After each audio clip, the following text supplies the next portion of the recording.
família, está aí nos assistindo online. E eu espero que ele não goste da minha caneca. Eu não sei se vocês sabem, mas eu poderia estar aqui hoje à noite dando uma palestra para vocês sobre higiene bucal, escovar os dentes da melhor forma. Minha primeira formação é odontologia. Eu sou dentista no Brasil. Como eu estava dizendo, minha primeira formatura é odontologia em 1991. Muitos de vocês ainda não estavam nascidos, né? Eu passei no vestibular com 16 anos. Eu sei que agora vocês já começaram a fazer as contas, mas eu vou facilitar a vida de vocês. O meu filho Vinícius diz que, desde que me conhece, eu tenho 46 anos. Mas isso não é verdade. Eu tenho 46 anos nesse ano, 2021. E eu passei naquele vestibular, comecei o curso, não sei muito bem porquê, talvez porque minha irmã era dentista e mais velha que eu, então a tendência é seguir a mesma profissão, né, na família, ou no irmão, no pai, enfim. E nós, durante 2 primeiros anos, estudamos aquelas matérias básicas, anatomia, patologia, biologia, bioquímica, fisiologia. E depois de 2 anos, você passa a atender paciente no ambulatório. Não sei se algum de vocês já foi atendido por alguma universidade, mas eu quero que vocês saibam que somos nós, estudantes, que nunca fizemos nada em ninguém, que começamos a tratar de vocês na universidade. E, para isso, a turma é formada toda em dupla. Por quê? Porque lá no ambulatório, quando a gente começa a atender os pacientes, uma pessoa vai ser o dentista e a outra pessoa vai ser o auxiliar. E, na próxima aula, isso troca. Então, começou aquele movimento na sala de aula de se formar as duplas. Eu não sei se vocês já passaram por esse momento constrangedor. Aquele momento que ninguém lhe escolhe. Né? Você fica assim, olhando as duplas sendo formadas e, por algum motivo, ninguém fala com você, nenhum sorriso. Né? Você olha para as pessoas, você fica com vergonha de se achegar. Eu passei por isso lá e continuo passando, tá, gente? Então, as duplas começaram a se formar e ficou eu e uma pessoa, e uma menina. Eu não sei exatamente por que motivo. Eu era uma boa aluna, mas como eu gostava muito de brincar, você fica com o estigma de que você não quer nada com a vida, né? Que você é irresponsável. Ficou eu assim e ficou ela, que era crente, que era a única crente da turma. Então, talvez exista aí um processo de rejeição, né, por nós duas. E ela era muito interessante, porque ela ficava na sala de aula, a aula era de manhã logo cedo, e ela ficava o tempo inteiro com a cabeça baixa, dormindo. Depois eu descobri que ela estava com o carro todo pichado, ainda de lua de mel. Ela estava em lua de mel, provavelmente ela não conseguia dormir à noite, não por nada, mas porque estava ainda tentando se organizar, quem é que ficava com o ar-condicionado mais frio, quem conseguia puxar o lençol, enfim. Era essa a história, ficou eu, e o nome dela era Patrícia. Patrícia começou a investir na minha vida, dando carona, conversando. Ela meio que me adotou como filha dela, era uns 6 anos, é ainda, porque ela hoje está em Salvador, tem 2 filhos, 6 anos mais velha do que eu. E ela começou a me chamar para os retiros de carnaval. Lá no Brasil tem isso. Não sei para você que só fez a sua decisão por Jesus aqui nos Estados Unidos, mas no Brasil, na época de carnaval, a igreja sai e vai para um retiro e passa os 4 dias lá. E aí, esse retiro da igreja dela era numa casa de praia, da mãe dela, numa praia chamada Barra de São Miguel, que era o point, era o foco do carnaval mesmo. A casa da minha mãe era na praia ao lado, na Praia do Francês, e eu já namorava com o Alexandre, a gente saía para pular o carnaval, saía com roupinha curta, né, mini blusa, short, a gente ia para lá com a intenção de ir pular o carnaval, mas antes passava no retiro e ficava um pouco lá. O que acontecia? Com o passar dos anos, eu parava lá e permanecia lá, não ia mais para o carnaval. Assim foram se passando os anos e isso acontecendo. Eu achava tudo aquilo muito interessante, porque as pessoas eram super animadas, super alegres, ninguém bebia, e as crianças brincavam junto com os adultos, com os idosos, tinha dança de cadeira, e as pessoas se entrosavam umas com as outras, e era aquela alegria. E você sente que existe um clima que é diferente naquele lugar. Em 1996, acabamos a faculdade de odontologia, apresentamos o nosso TCC, ela já estava grávida da Laís, a sua primeira filha, e eu me casei naquele mesmo ano, me formei em fevereiro e me casei em outubro. Ela foi minha madrinha de casamento.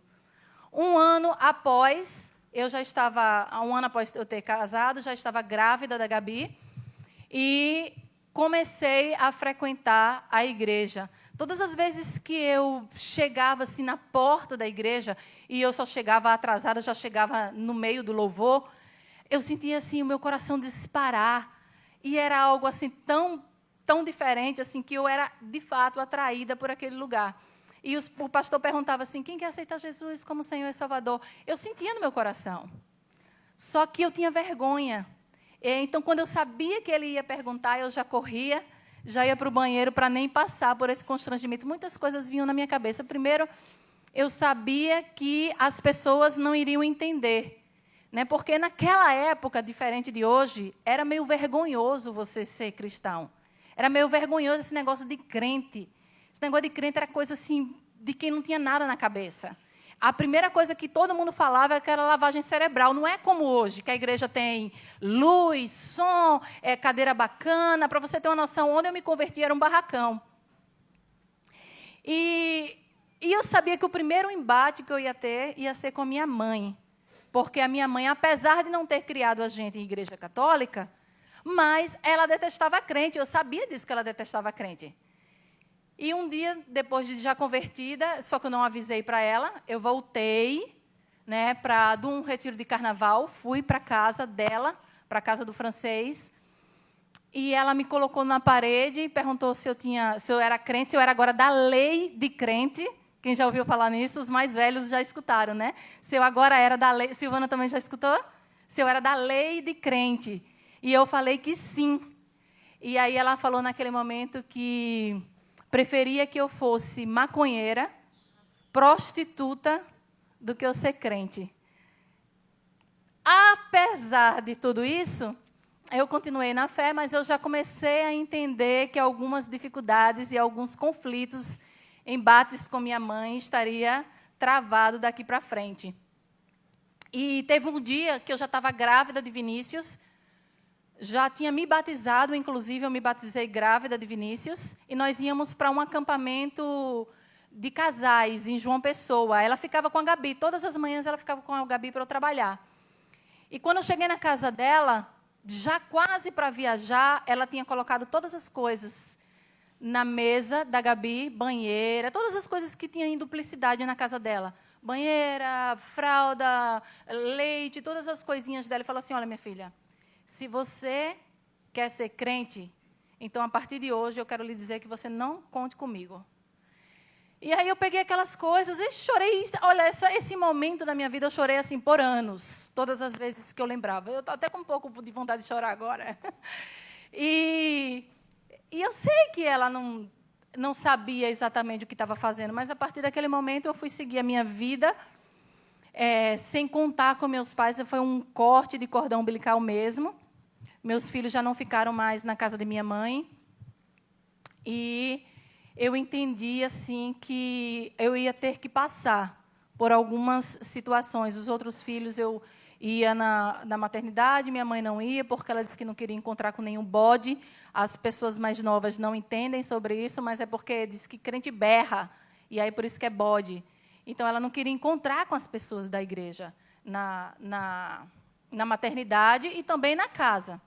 Enfim, comecei a me aprofundar na fé, comecei a me aprofundar nas amizades com as pessoas, fui acolhida por uma família de fé, chamada igreja local, Igreja Batista, em Barro Duro. que está lá até hoje, firme e forte para a glória de Deus, e me deparei com uma passagem que eu vou compartilhar daqui a pouco. A verdade é que a vida vai exigir de você sempre um posicionamento, em qualquer área. Em qualquer área você vai precisar se posicionar, você vai precisar fazer escolhas, renúncias. Isso vai sempre acontecer. Na vida da criança é assim. A criança, aquela festa, né, para ir no primeiro dia de escola, ela coloca a mochilinha, o pai tira foto, né, todas as coisas. Lá para as 2 semanas ela descobre que tem um tal de fazer a tarefa, né? E a coisa já não começa a ficar tão divertido. Tem que se posicionar, tem que ter um compromisso, vai ter que renunciar a tempo de brincadeira. E aí eu estava vendo uma entrevista de uma criança, perguntaram assim para ela, eu acho que vocês já viram isso, qual é a melhor parte da escola? Aí a criança falou, lanchar e ir para casa. E aí, se você é solteiro, para os solteiros aí, e prezam pela solteirice, né? Não, eu gosto de ser solteiro. Você escolhe ser livre, ter mais liberdade, mas você tem a ausência de companhia. Se você escolhe namorar, você perde um pouquinho sua liberdade, mas você tem a companhia de uma namorada. Assim também é para os casados. Casar é coisa de gente grande. Quando você casa, existe compromisso. Existem os boletos que você não tinha na casa do papai e da mamãe. Assim é a vida vai exigir isso de você. E a caminhada cristã, ela não é diferente. Você já deve ter percebido que só o fato de você ter começado a vir para a igreja, você já ouviu aí alguma coisa, algum tipo de crítica pejorativa, você já está tendo que começar a se justificar demais, às vezes com família. Às vezes, o seu próprio marido, o seu próprio esposo, diz assim, o que você tanto vai fazer na igreja agora? Isso nunca aconteceu aqui em casa. Você começa a perceber que na caminhada cristã você também precisa se posicionar. Naqueles primeiros passos meus, andando com Jesus, eu me deparei com essa passagem aqui. O telão está sem funcionar, então quem quiser abrir, por favor, Lucas 14, de 25 a 35. Fala assim.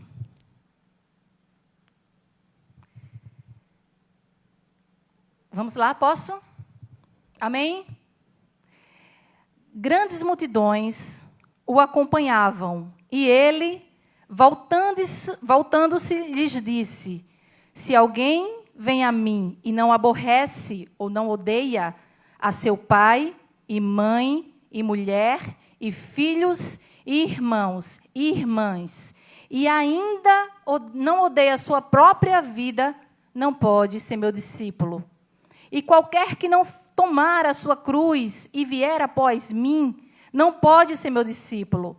Pois qual de vós, pretendendo construir uma torre, não se assenta primeiro para calcular a despesa e verificar se tem os meios para concluir? Para não suceder que, tendo lançado os alicerces e não a podendo acabar, todos os que a virem zombem dele, dizendo, este homem começou a construir e não pode acabar. Ou qual é o rei que, indo para combater outro rei, não se assenta primeiro para calcular se com 10.000 homens poderá enfrentar o que vem contra ele com 20.000? Caso contrário, estando o outro ainda longe, envia-lhe uma embaixada pedindo as condições de paz. Assim, pois, todo aquele que dentre vós não renuncia a tudo quanto tem, não pode ser meu discípulo. O sal é certamente bom, caso, porém, se torne insípido, como restaurar-lhes o sabor? Nem presta para a terra, nem mesmo para o montouro. Lançam-no fora. Quem tem ouvidos para ouvir, ouça. Esse texto, como eu citei no começo, está no Evangelho de Lucas. Lucas, um dos 3 evangelhos sinópticos, ou seja, semelhantes, escrito pelo amado médico Lucas. O evangelho é de Cristo, mas segundo Lucas, ele escreveu. E lá no comecinho, Lucas diz assim, olha, eu peguei toda a verdade do fato e deixei exposto para que vocês saibam aquilo que foi ensinado. Então, Lucas escreve para revelar a verdade das coisas que foram ensinadas por Jesus. Esse é o objetivo de Lucas quando ele escreve. Lucas, ele tem um olhar mais humanitário no evangelho que ele escreve. Ele consegue enxergar como Jesus via as pessoas, a atenção e o cuidado que Jesus tinha com as pessoas que eram desprezadas pela sociedade. Então, nesse evangelho, você vai ver sempre Jesus cuidando de pessoas órfãos, viúvas, Jesus cuidando das pessoas carentes, necessitadas, mulheres, pobres, doentes e endemoniados. São esses os protagonistas do evangelho de Lucas. Em nenhum outro evangelho você vai ver Jesus tendo esse olhar tão assertivo para essas pessoas. E a ênfase principal desse evangelho é que Deus, presta atenção nisso agora, Deus enviou o Filho do Homem, Jesus, para salvar, para buscar primeiro e depois salvar aquele que estava perdido. Então, Jesus, ele não perde tempo em falar com qualquer pessoa. Para quê? Para anunciar o reino de Deus para essas pessoas. E não importa se elas eram pessoas que tinham posse. Não importa se elas eram pessoas que já tinham ouvido falar os religiosos. Não importa. O que importa é que ele estava cuidando de anunciar o evangelho para todas as pessoas. No capítulo 14, que é onde está aqui esse texto, Jesus, ele está em Jerusalém. Ele já veio da Galileia, entra em Jerusalém, passa por Samaria, passa por Betânia, passa pela Judéia e agora está em Pérea. Capítulo 14, versículo 25, diz assim: uma grande multidão ia acompanhando Jesus. Este voltando-se para ela. Presta atenção. Infelizmente não tem no texto, mas você deve olhar na sua Bíblia. Presta atenção que não eram 2 ou 3 ou 5. Era uma grande multidão que seguia Jesus. Uau! Jesus, nesse momento, já era famoso. Jesus conquista o que muitos de nós queremos conquistar. Uma multidão de pessoas. Uma multidão, você imagina Zion com uma multidão de pessoas. É o que todo ministério quer conquistar. E a palavra diz assim: e ele volta-se para a multidão. Essa forma verbal no original, voltar-se, você imagina assim, ele está andando, a multidão está aqui atrás, e tem um tom meio dramático dele virar assim, ó, para a multidão. Sabe quando uma criança, quando você ia atrás da sua mãe? Mãe, mãe, mãe, e a mãe vai dar aquele olhar bombástico, né? Aquele olhar que você sabe que ela vai dizer alguma coisa, né?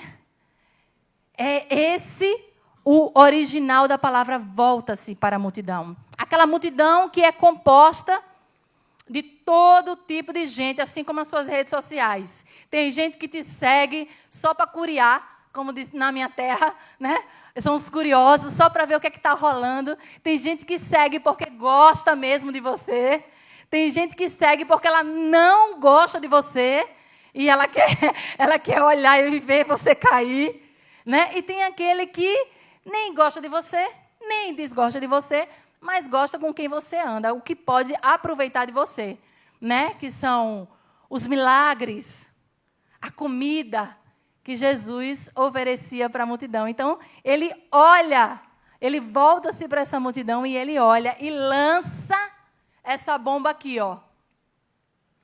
Se alguém vem a mim, se alguém dessa multidão aqui está me seguindo e não odeia o seu pai, a sua mãe, sua mulher, seus filhos, seus irmãos e irmãs e até a sua própria vida, não pode ser meu discípulo. Como é que é esse negócio? É isso mesmo que a Bíblia está dizendo? Que para eu ser um discípulo de Cristo, eu preciso odiar pai, mãe. Mas a minha mãe, meu pai, é tudo para mim. Meus irmãos, tudo bem, dá até para odiar, né? Porque irmão briga mesmo. Agora, meu filho, aquele bebê tão lindo, quando é pequeno, né? Depois que ele cresce, você tem vontade de comer de volta. Jesus sabia que a família é a coisa mais importante para nós.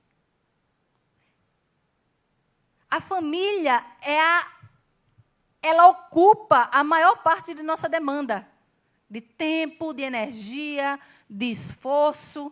A família era importante para aquela multidão, para aquela época, para aquele povo, e a família é importante para nós. Ela é o centro da nossa atenção.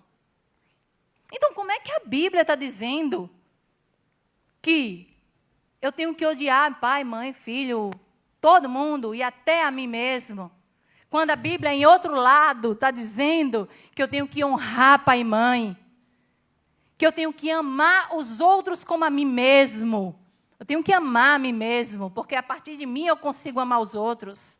Que eu tenho que amar até o meu inimigo. Que palavra é essa? Além de tudo, a família, ela é a origem de todas as coisas. Ela é a nossa primeira identidade.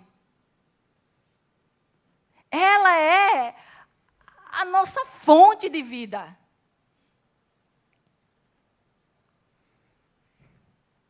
Você quer ser o meu discípulo? É a pergunta de Jesus. O que ele está dizendo, então, nesse texto? Quem está aí contra a versão vai ver que o que ele está dizendo é: se você amar mais pai, mãe, filho, família, qualquer coisa, mais do que a mim, você não pode ser meu discípulo. Na medida que você nasce de novo, você é uma nova criatura. Deus te dá outra identidade, outra origem, a partir da figura de Jesus. Jesus é o nosso, como diz na minha faculdade, que eu fiz a faculdade aqui, é o nosso blueprint. É isso que Jesus está falando. Olha, quando você for me seguir, se você quer de fato me seguir, você precisa reorganizar as suas prioridades. Você precisa reorganizar, redirecionar o seu amor. Eu preciso ser o centro do seu amor. As coisas acontecem a partir de mim. Por quê? Porque até o universo foi feito através de Jesus, por Jesus, em Jesus. É essa a palavra que Jesus está dizendo. E aí ele continua. Verso 27. E aquele que não carrega sua cruz e não me segue, não pode ser o meu discípulo. Mais outra dinamite. Por quê? Porque nem Jesus tinha ido para a cruz ainda. Como é que Jesus está falando de cruz? Cruz naquela época era uma vergonha. Era dor, era sofrimento, era morte. Cruz era coisa de bandido, de criminoso.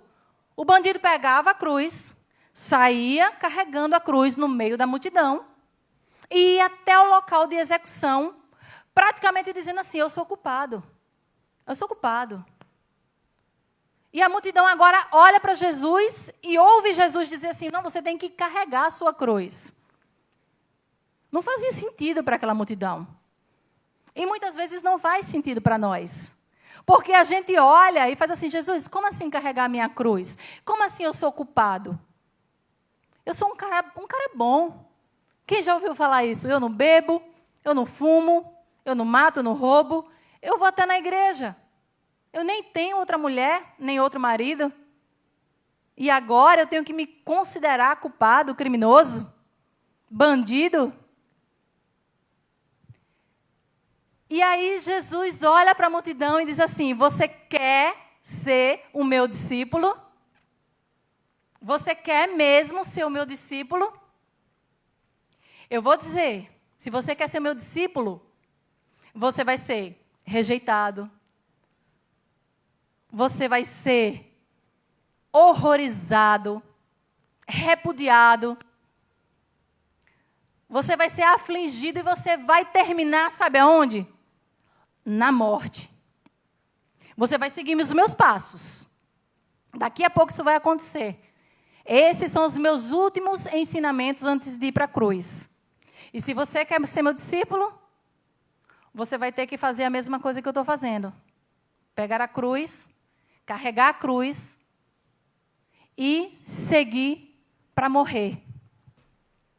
E aí, Jesus, ele continua peneirando a multidão. É tão interessante porque a gente viu lá no começo que Jesus veio para que todos forem salvos.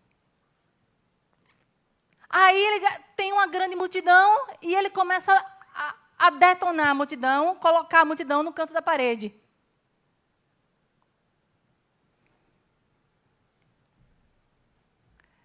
Ele continua dizendo 2 parábolas, que nós iremos ler agora.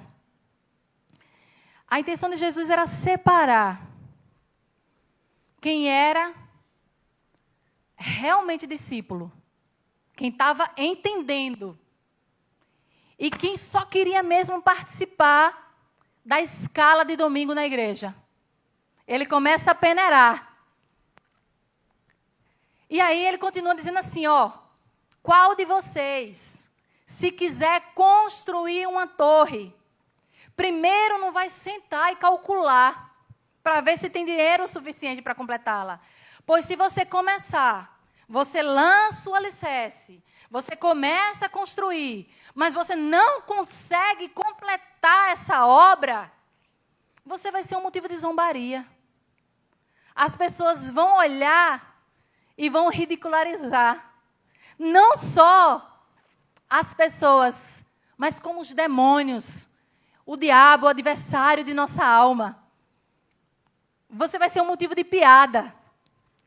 Gente, não precisa ser construtor civil, não precisa ser engenheiro para entender que torre não é um empreendimento fácil. Não é fácil, não é rápido, nem barato. Não precisa trabalhar com construção. Você olha para uma torre, ela é alta, principalmente nessa época daqui, que o objetivo era avistar os inimigos que estavam vindo de longe, para se preparar, para se proteger. Além de alta, uma torre era forte, para que os inimigos não tomassem.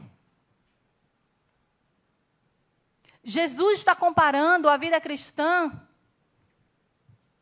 a uma torre que você precisa construir. O fundamento é Ele. Ele é o fundamento. Mas você precisa levantar essa torre. Ninguém, presta atenção nisso, ninguém constrói torre dedicando-se apenas no horário livre. Isso não vai acontecer. Aí você trabalha durante a semana, você trabalha porque você precisa colocar comida dentro de casa, né? Você chega cansado, aí tem a família, que, claro, você tem que dar atenção. Aí chega o sábado, às vezes você também faz ali um bico, né, para ganhar um dinheirinho extra. Chega o domingo, se der tudo certo, depois que você descansar, passear com a família, e se não chover, você começa a construir um pouquinho da torre. Um pouquinho dessa torre. Você quer ser o meu discípulo? É a pergunta de Jesus. Se você quer ser meu discípulo, pense bem antes de começar a construir essa torre.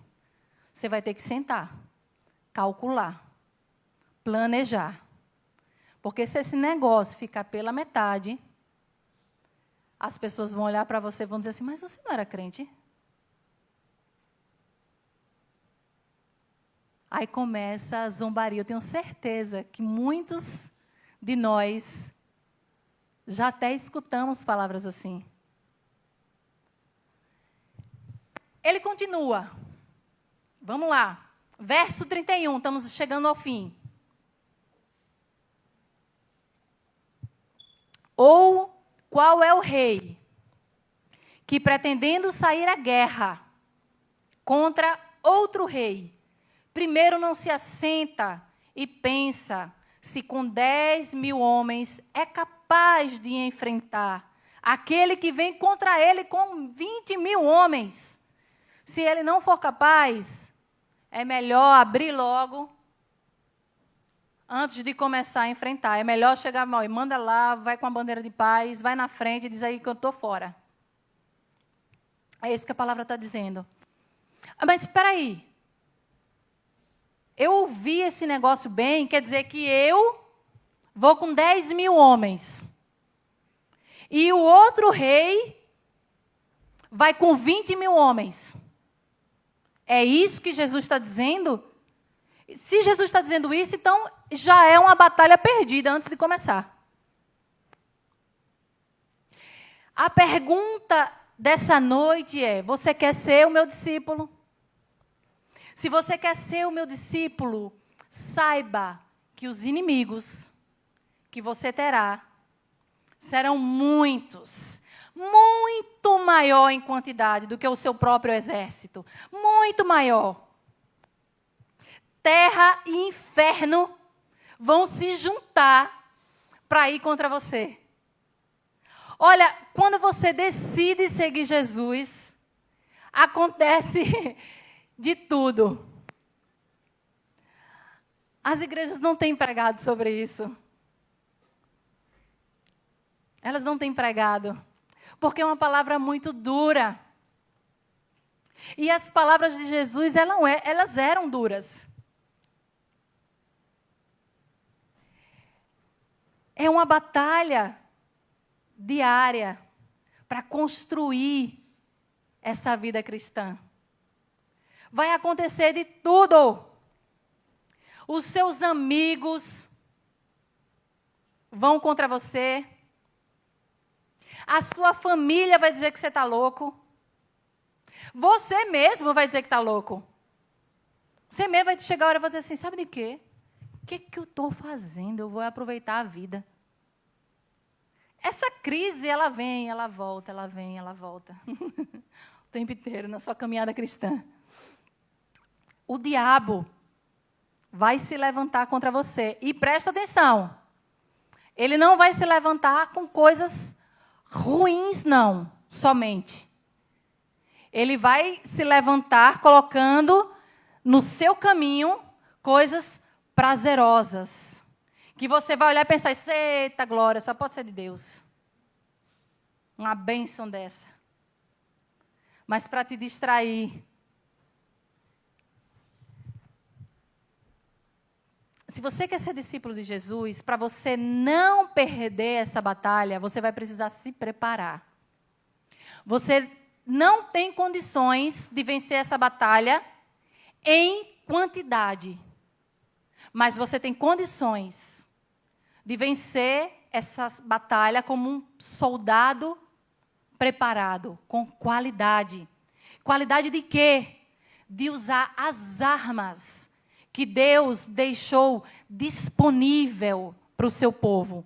Essas armas, elas estão escritas em Efésios 6, começa no verso 10, que diz assim, ó: finalmente, fortaleçam-se no Senhor e no seu forte poder. Vistam-se todas as armaduras de Deus, toda a armadura de Deus, para poderem ficar firmes contra as ciladas do diabo. Pois a nossa luta não é contra seres humanos, mas contra os poderes e autoridades, contra os dominadores deste mundo de trevas, contra as forças espirituais do mal nas regiões celestiais. Por isso, vistam toda a armadura de Deus, para que possam resistir no dia mau e permanecer inabalável depois de tudo que tiverem feito. Assim, mantenham-se firmes, cingindo-se com o cinto da verdade, vestindo a couraça da justiça e tendo os pés calçados com a prontidão do evangelho da paz. Além disso, usem o escudo da fé, com o qual vocês poderão apagar todas as setas inflamadas do maligno. Usem o capacete da salvação e a espada do Espírito, que é a palavra de Deus. Orem no Espírito em todas as ocasiões, com toda oração e súplica. Tendo isso em mente, estejam atentos e perseverem na oração por todos os santos. Ou seja, use essa armadura de Deus, que nos dias maus você tem condição plena de vencer a batalha que é travada contra a sua vida. Mas não ore só por você. Ore pelo seu irmão que é mais fraco. Ore por ele também.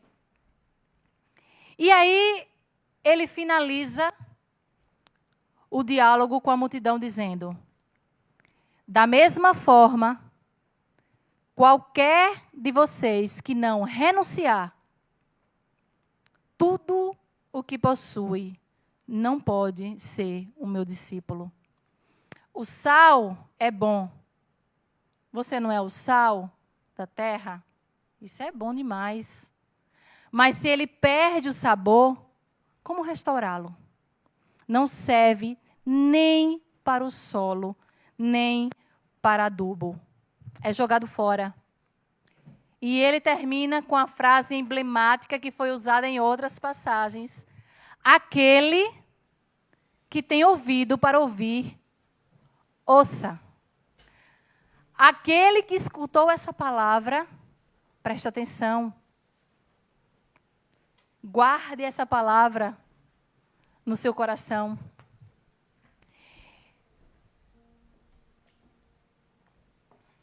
Se você está aqui hoje, você faz parte dessa multidão de seguidores de Jesus.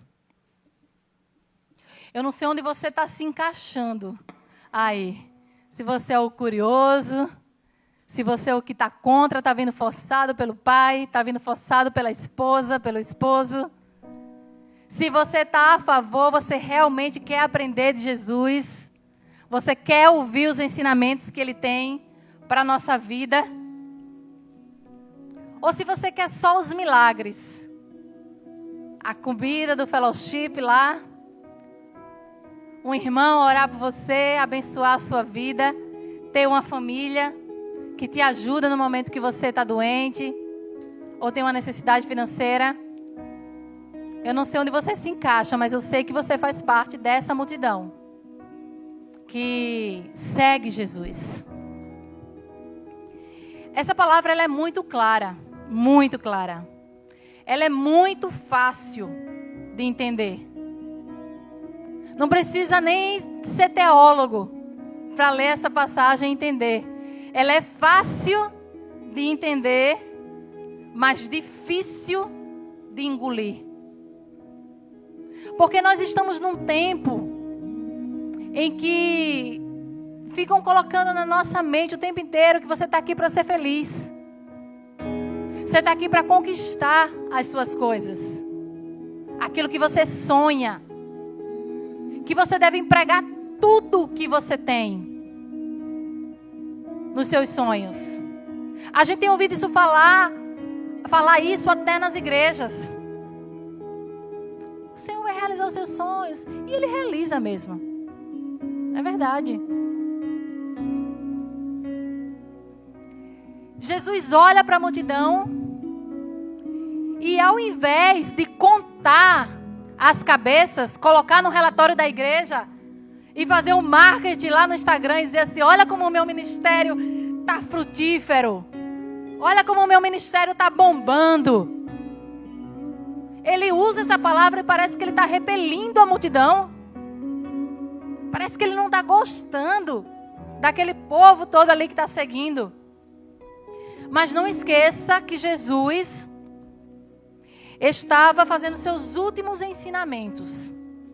Faltava pouco para ele terminar a jornada dele aqui na terra, pegar a cruz, subir na cruz e morrer por nós. Ele sabia que ele partiria, mas ele queria ter a certeza de que as pessoas estavam entendendo o que era ser discípulo.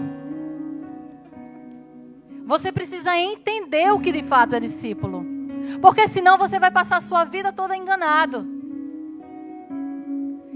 Para ser discípulo não basta uma pincelada de cristianismo que te faça uma pessoa respeitável, porque uma pessoa que leva a sua família para a igreja, ela é uma pessoa respeitável.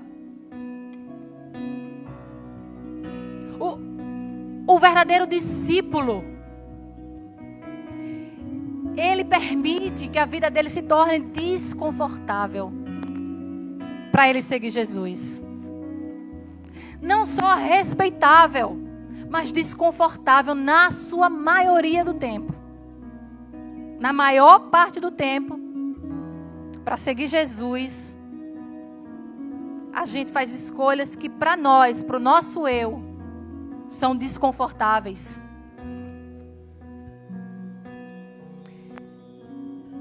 Ser discípulo vai te custar muitas coisas. Vai te custar os seus relacionamentos, sua família, seus amigos, até você mesmo. Suas posses. Lembra do jovem rico? Não teve condições de seguir Jesus. Porque Jesus diz assim: você acha que faz tudo? Então faz o seguinte, pega teus bens e dá tudo. Ele falou: mas Jesus, tudo? Dá para dar só uma partezinha, não? Jesus estava querendo revelar para ele mesmo o coração que ele tinha, ainda apegado às riquezas, aos bens materiais. Despir-se, despedir-se, renunciar os bens materiais, não ser a coisa mais importante da sua vida, para seguir Jesus. Um novo compromisso, uma nova prioridade, está disposto a lutar contra os princípios da terra, princípios diabólicos, infernais, a rejeitar tudo que não tem a ver com Deus e com a palavra dele. Vai ter que andar em verdade, ler a palavra, exercer paz, exercer justiça, fé, orar, depender do Espírito Santo. Ser discípulo de Jesus é estar disposto a morrer. Porque na morte existe a vida. É morrendo que se vive. As coisas de Deus, elas são assim. Não cabe, né, na nossa mente. Está disposto a morrer para viver. João 12:25 diz assim: quem ama a sua vida, perdê-la-á. E aquele que odeia a sua vida neste mundo, conservá-la-á para a vida eterna. Meu irmão, é uma matemática do tudo ou nada. Aquele que tem ouvidos para ouvir, que ouça. Vamos orar?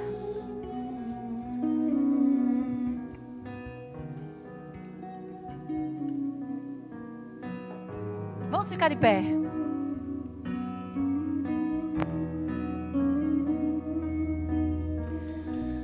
Paizinho, os teus preceitos são tão altos que nós não conseguimos entender. Eu não consigo nem imaginar odiar a minha família. Eu amo a minha família mais do que qualquer coisa que exista nesse mundo. Eu também me amo. Existe um desejo por autopreservação, por autorrealização. Mas eu te peço, Deus, humildemente, que cada um de nós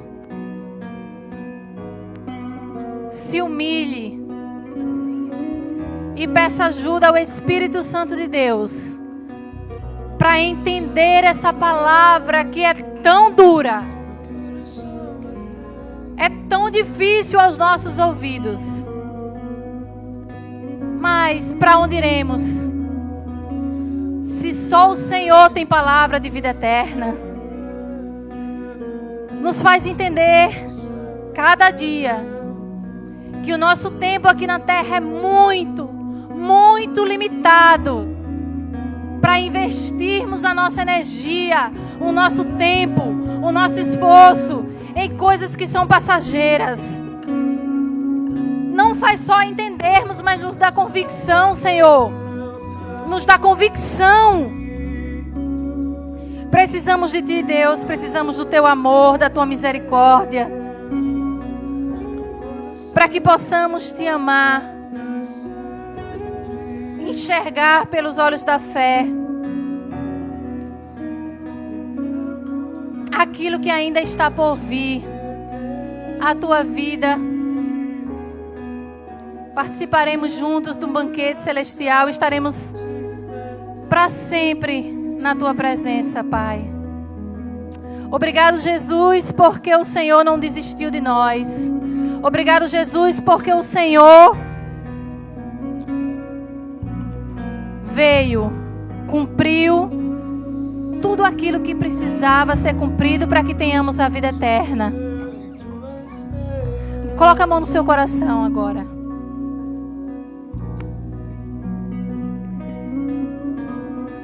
Jesus, nós desejamos a Tua presença.